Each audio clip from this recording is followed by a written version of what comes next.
Hello, मेरा नाम श्याम है। फ्रेंचाइज डिस्कवरी में आपका स्वागत है। आज हम बात करने वाले हैं फूड कॉस्ट या फिर प्रोडक्ट कॉस्ट क्या होता है और हम इसे किस तरीके से निकालते हैं।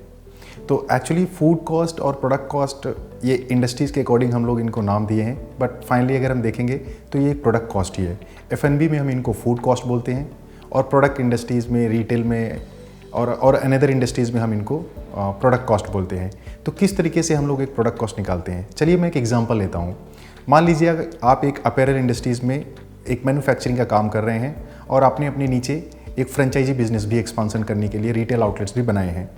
अब यहाँ पे आप प्रोडक्ट को बनाते हैं तो आप काफ़ी चीज़ें परचेस करते होंगे, जैसे कॉटन हो गया, सिल्क हो गया, एक्सेट्रा। ये चीज़ें आप परचेस करते हैं तो इन पे एक कॉस्टिंग आती है, क्योंकि आप प्रोडक्ट को बेच भी रहे हैं तो उनकी एक MRP भी कॉस्ट आपने डिसाइड कर रखा है। फॉर एग्जांपल, आप एक प्रोडक्ट को बेच रहे हैं, एक शर्ट को आप बेच रहे हैं जिसकी कॉस्ट है 500 रुपीज़, लेकिन इस शर्ट को बनाने के लिए जो आपकी कॉस्टिंग आई है, जो रॉ मटेरियल आपने परचेस किया है, वो है 100 रुपीज़ का।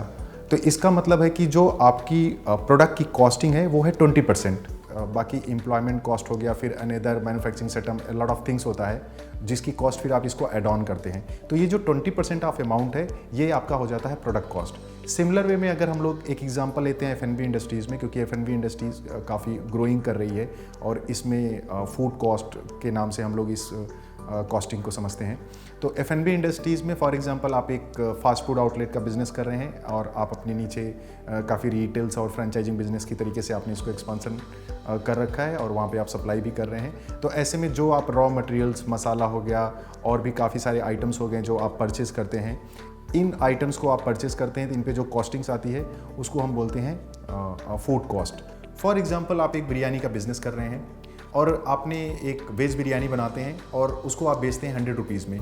बट उस वेज बिरयानी को जो आप 100 रुपीज़ में बेचते हैं उसमें आपको बनाने की जो कॉस्ट आती है, आप राइस लेते हैं, आप फॉर एग्जांपल आप पनीर लेते हैं और भी दूसरे जो रॉ मटेरियल्स हैं उसको बनाने के लिए जो कॉस्ट लगती है वो आपने लिए, और जिसकी कॉस्ट आती है अप्रॉक्सीमेटली मान लीजिए 33 रुपीज़, और आप उसको बेच रहे हैं MRP पे 100 रुपीज़ पे। तो यहाँ पे जो आपकी फूड कॉस्ट होगी वो हो जाएगी 33%। तो अगेन प्रोडक्ट लाइन में, F&B लाइन में इस तरीके से लोग अपनी फूड कॉस्टिंग निकालते हैं। यूजुअली तौर पे F&B इंडस्ट्रीज़ में जो है 30% से लेके समटाइम्स 20% भी होता है। तो 20 से 40% के बीच में ऑलमोस्ट काफ़ी सारे मैक्सिमम बिजनेस के फूड कॉस्टिंग्स आते हैं, और रिटेल इंडस्ट्रीज़ में 15 to 25% के आसपास में प्रोडक्ट की कॉस्टिंग आती है।